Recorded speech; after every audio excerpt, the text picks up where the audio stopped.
non disprezzare le suppliche di noi che siamo nella prova e liberaci da ogni pericolo, o Vergine gloriosa e benedetta.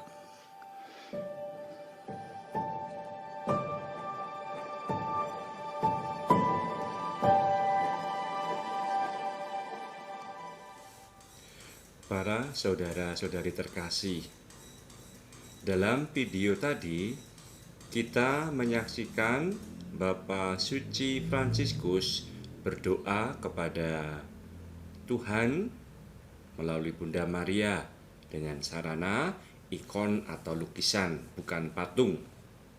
Mungkin bagi kita yang ada di Indonesia tidak begitu terbiasa atau familiar dengan tindakan berdoa di hadapan ikon kudus ini. Kita lebih terbiasa berdoa dengan sarana patung.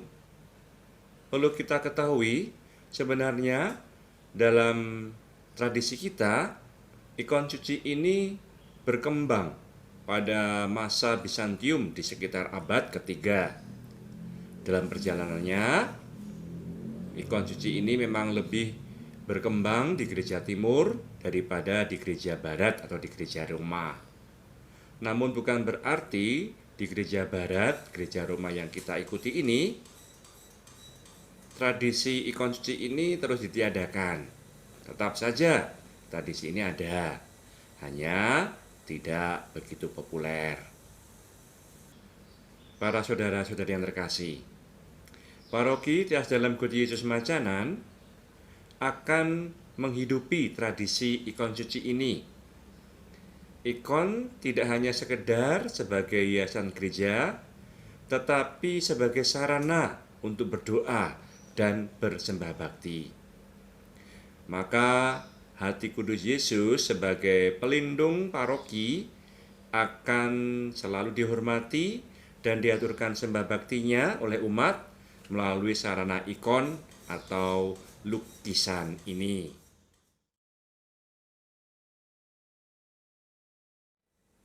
Mengapa ikon atau lukisan ini yang dipilih?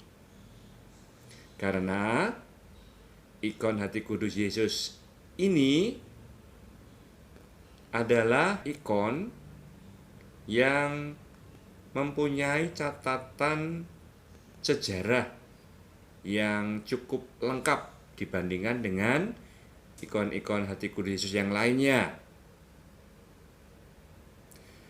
Ikon ini diketahui siapa pelukisnya, tahun berapa dibuatnya, dan keberadaan saat ini di mana ikon tersebut. Nah, ikon ini dilukis pada tahun 1767 oleh seorang pelukis dari kota Lucca, Italia, yaitu Pompeo Batoni. Ia hidup antara tahun 1708 sampai 1787. Ikon ini dilukis di atas lempengan tembaga. Pembuatan ikon ini diilhami dari peristiwa penampakan Tuhan Yesus kepada Santa Margareta Maria Alacoque pada tahun 1673. Ikon ini menghiasi altar salah satu kapel yang dipersembahkan kepada hati kudus Yesus di dalam gereja Gesù atau gereja Yesus di kota Roma, gereja milik Serikat Yesus. Dan lukisan ini atau ikon ini kemudian menjadi lukisan atau ikon yang populer berkaitan dengan devosi kepada hati kudus Yesus. Namun di Indonesia mungkin tidak begitu kita kenal ya. Di Indonesia ikon hati kudus Yesus yang lebih kenal adalah yang seperti ini. Ya, namun ikon ini tidak banyak catatannya ya. Mungkin di antara kita juga tidak tahu siapa yang melukisnya, kapan dilukisnya. Nah, ikon yang dimiliki oleh Paroki Tias Dalem Gusti Yesus Macanan ini adalah hasil karya reproduksi dari yang aslinya oleh Bapak R.B. Supono, salah satu umat paroki Tias Dalem Gusti Yesus Macanan yang tinggal di Jeragung, Berbah. Ikon ini telah kita mohonkan berkat pada Bapak Uskup kita, Monsinyur Rubiat Moko. Dan pada saatnya nanti ikon ini akan ditempatkan pada tempat tertentu, dan tempat itu akan menjadi tempat doa atau berdevosi kepada hati Yesus yang Maha Kudus.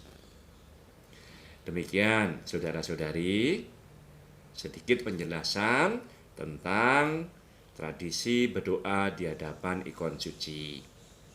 Mari kita juga hidupi tradisi ini dalam keluarga kita masing-masing, supaya gambar-gambar suci yang ada di rumah kita bukan hanya sekedar sebagai lukisan penghias dinding, tetapi sungguh bisa menjadi sarana bagi kita untuk berdoa kepada Tuhan. Berkat Tuhan.